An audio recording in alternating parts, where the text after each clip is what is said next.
Hello Gemini, welcome to your weekly reading with me, Cindy, and Lily. Here she is. Oh wait. She's a little Gemini dog, so look at that. She's born May 24th. So Gemini, we're going to look into your now energy and your future energy. We're going to do it in a very simple way. We are using just 2 decks to do it. Wild Unknown Animal Spirit Oracle and Wild Unknown Animal Spirit Tarot. Your now and your future. And then we will go into Moonology card at the end as a final message. Gemini now and future. Gemini now and future.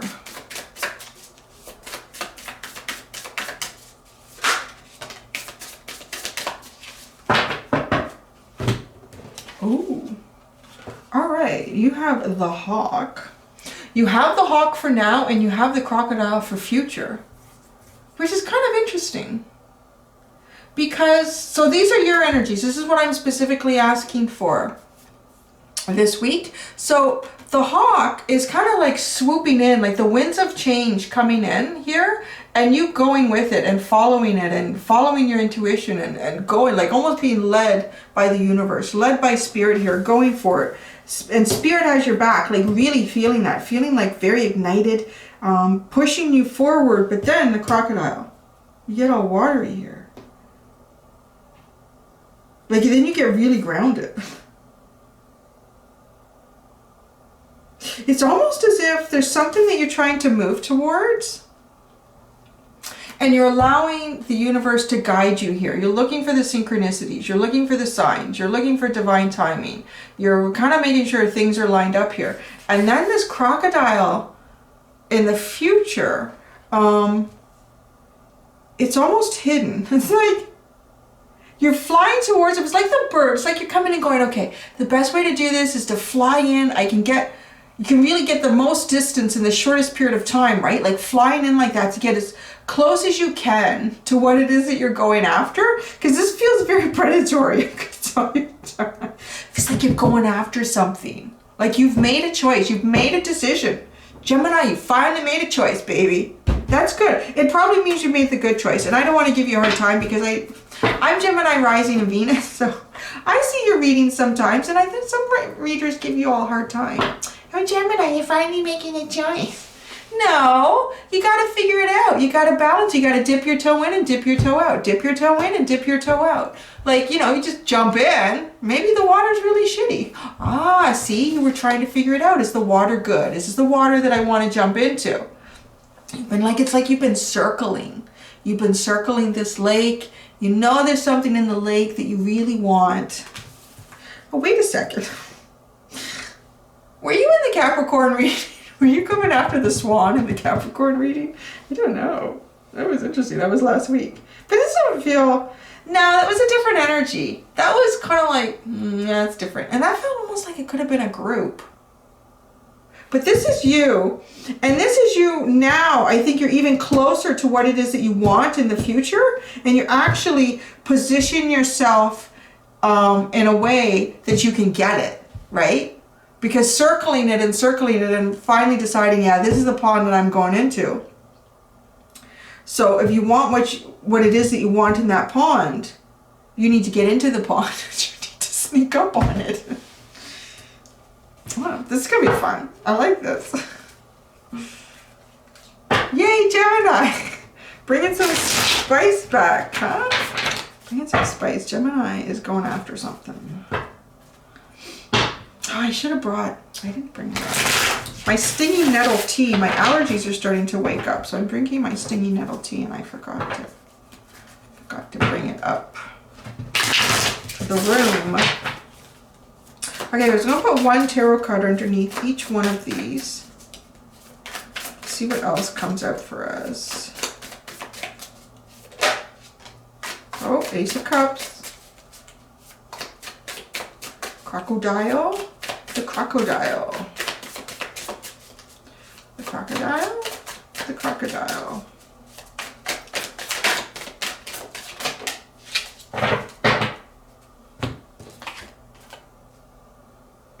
here? Honest to goodness. Ooh, you have the Ace of Cups and the Star. Look at you. So the Hawk. Oh yeah, you could look at the pond too. Like it's this very emotional place. It's very, it feels like a very healing emotional place, like a very cleansing, very cooling. Like look at all the fire and flame that's guiding the Hawk in. But it's so cool. Like diving into this lake is going to be really nice and refreshing and cool. I'm really getting into those analogies lately. I don't know why that is. Being out in the yard and coming in for a cool lemonade. Or needing to dive into the pond. And then we have the Star.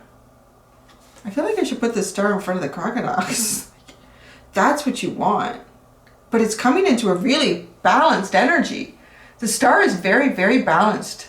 The Star is something you could be wishing for too, right? Like you've been wishing for this. Maybe you've been circling, trying to assess the situation. When is it a good time to dive in and go for this Star? The Star is full of color.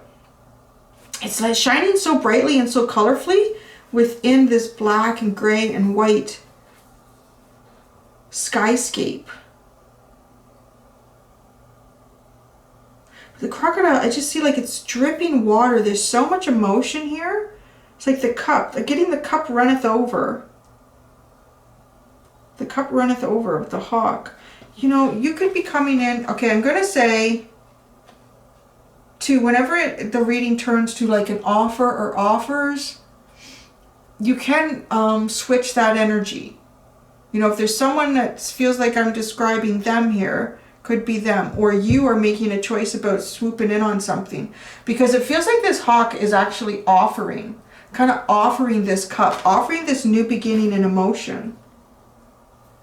And this is also, you know, a personal journey, like being ready to dive in. Like this is air energy, the Hawk, which is you. This is this air energy.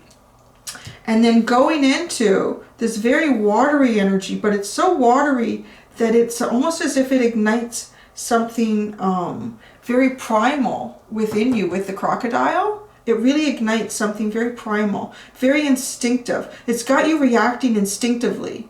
You're going to move into a very instinctive energy here. You're going to be reacting very instinctively, which feels actually sort of nice, because you know when you're anticipating something and planning something and circling and hovering, you can get kind of anxious about how to proceed when you get there. It's like doing a speech or a presentation in front of a bunch of people, you know, when you're preparing it and you're trying to get it all right, and then you have to wait 2 or 3 days for that day to approach, and you can kind of get in your head about it. Well, I mean, if you've done enough over time, you don't even think about it. But for the first little while, if you haven't done a presentation in front of a group of people for a while, you can start getting like that and say, oh my gosh, and how am I going to do this? And then when I bring this topic up, how do I want to introduce that? But then once you get in it, your instincts kick in and there's like no trouble here. I mean, I'm really getting that with the crocodile. This really is very instinctive. The crocodile doesn't make a lot of mistakes. It sits and it watches and it knows. It knows when the opportunity is there, and it's the Star. Like this is really something very valuable to you, very important. I want to pull a card to see what sits between these 2 points in time, like where you are now. You're in your Gemini energy, but you're moving towards this cup, right? You're in your Gemini energy and you're moving towards this cup. So very, very much thinking about things, using your intuition, analyzing all of the information that you have about what it is that you want to move towards. And then you get, you hit like the emotional, primitive emotional energy here that allows you to function on a very instinctive level. Like you won't, you know, that's the point where you don't feel like you're thinking. You don't have to come up with something to say, or you don't, it just all happens. Like just the process happens here. So if there's something too that you're working on and you're really in your head about it and moving forward, and it's something that you really covet, that you really want, that you really desire, and you're kind of thinking to yourself, damn, how am I going to be when I get to that? you're going to be okay. Like your instincts are going to kick in here and you're going to perform. Hey, okay, it's going to be good. So what's sitting between the hawk and the crocodile? That's a lot of shit to be. Okay, this flipped first and then these two came out. See, there's a reason you had to circle and be indecisive. I like it. I like you guys. I can relate to you. I have some Gemini friends are the best. Biggest potty mouths on the planet, I swear to goodness. But, you know, you make things fun. So we have the Mother of Swords, the Two of Swords, and then the Nine of Cups. You know what I see here? I see you like really the whole time that you're you know, circling and, you know, allowing the universe to guide you to this, while in the same process you are thinking about it. You're really thinking about what your truth is in this whole situation, weighing the pros and the cons. This is very Gemini energy for me, this Two of Swords, really weighing those pros and those cons. But at the whole time, like you see this eclipse sitting in here, it's kind of mimicking the energy of this star for me. The whole time you're still like weighing the pros and the cons, but you still have your eye on the prize, so to speak, here. And then this is the Nine of Cups, which is happiness. This is fulfillment. This is, gosh, interesting energy.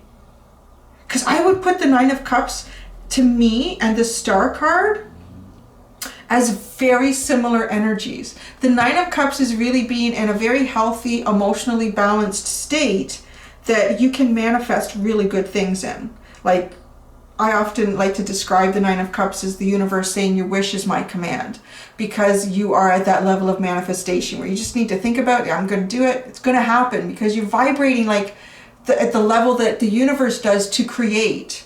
So, and the star is like that. Like the star is not wish fulfillment. The star is being in that balanced energy so that you can make the wish. So you can see what it is you wish for, to go for it, to create wish fulfillment. So whatever your process is, Gemini, it is working for you. It's working for you, and it is bringing you into a very balanced, self-fulfilling happiness, really. This is like a self-fulfilling happiness. And I think possibly that's why this instinct kicks in so well moving forward to get the star. Your whole process here, circling, analyzing, taking time out to rest too, to analyze the facts, right? So we have this bird here. The hawk is flying around and swooping and circling, collecting information. And then it feels like with this snowy owl sitting on the sword, then once you've done it, then you sit. Think, you contemplate, you weigh out the possibilities here. I want to say imagine and fantasize too, like that part of the brain. I'm getting that message. Imagine and fantasize, because that's a very powerful way to manifest. I would kind of describe that as probably being Gemini's really, that's your level of manifestation, is through imagination and fantasization. Is that the word, fantasization? I don't know. I've been spending an awful lot of time with a 10-year-old, so I don't know anymore. I'm getting really confused. Fantasizing and imagining scenarios and the future. And that is manifestation for you. What's at the bottom? I'm not supposed to look, but I'm just, you know. I was told, I just got this message early on, like, don't bother with the underlines, but I'm doing it anyways. I'm being sassy. So we have the Father of Pentacles at the bottom of the tarot deck. Now this is interesting because we have the Sea Serpent at the bottom of the Oracle deck. So two energies coming together to create something new that's never been created before. And these can be two aspects of Gemini as well, coming together to create something that's never been created before. And the Father of Pentacles is very, very balanced. Like it creates something new. It's almost like turning this Ace of Pentacles into further prosperity and abundance. So let's see what we get for you from the Moonology deck. So they're kind of like short, sweet readings this weekend. As short as I can make them. I'm not really good at that. But I didn't want to pull a want too many clarifiers. I just wanted to let the messages really come in intuitively this week. So let's see what the final message is here for Gemini from the Moonology deck. Final message to Gemini from the Moonology deck.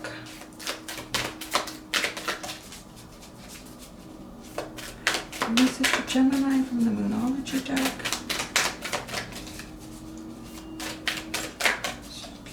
Moonology deck. What do we have here? We have two that are flipped up. Oh, wow. A win-win outcome is forecast. Full moon in Libra. Step out of your comfort zone. North Node. Ooh, I haven't had a North Node card come out. This card come out in a while. Ooh. You're like kind of moving towards your soul's path here. Like you're moving towards your soul's path. I really get that with the North Node. You can look up your North and South Node. My way of sort of explaining the North and South Node is the South Node is sort of where you're coming from in the past. The energies that you utilized in the past probably was the most prominent energy in your past life, closest to this one that you have now. And it would be an energy that you sort of came into this life in. But you're transforming and you're growing and changing. And that growth and change usually is directed towards what your North Node is. So, and the North Node will be an energy that you sort of step into in a perspective and a way of living that's different from how you started out in this lifetime. And that's growth and progress. And this North Node may stay with you for lifetimes to really explore that. You may even step in to this zodiac sign at some point, like actually live life as this zodiac sign. Whatever your North Node is, you can look it up and Google it and you put in your birthday, it comes out. Like my South Node is Leo and my North Node is Aquarius. So yeah, you can see like starting off as, you know, Leo energy, a lot of pride, a lot of leadership, and then moving more towards more humanitarian energy, more accepting energy too. Like Aquarius is kind of quirky, right? So yeah, and with the win-win outcome is forecast, you can't make the wrong you can't make the wrong choice here. I really get that. You really can't make the wrong choice for whatever you're moving towards right now. Like you've got yourself on the right path, and if you're dealing with others, whether they're outside of this situation but somehow influence this one, or vice versa, or they're directly related to this situation, it's a win for everybody. It's really good. Yeah, whatever you've been doing, it's been the right process here to manifest what you're moving towards. That's it, Gemini. So I hope you guys like that reading. It's short and sweet. I have no idea how much time that was. It felt kind of short, but anyways, as long as it's a good message, right? All right, thank you, Gemini. Until next time, do be gentle with yourselves. Bye.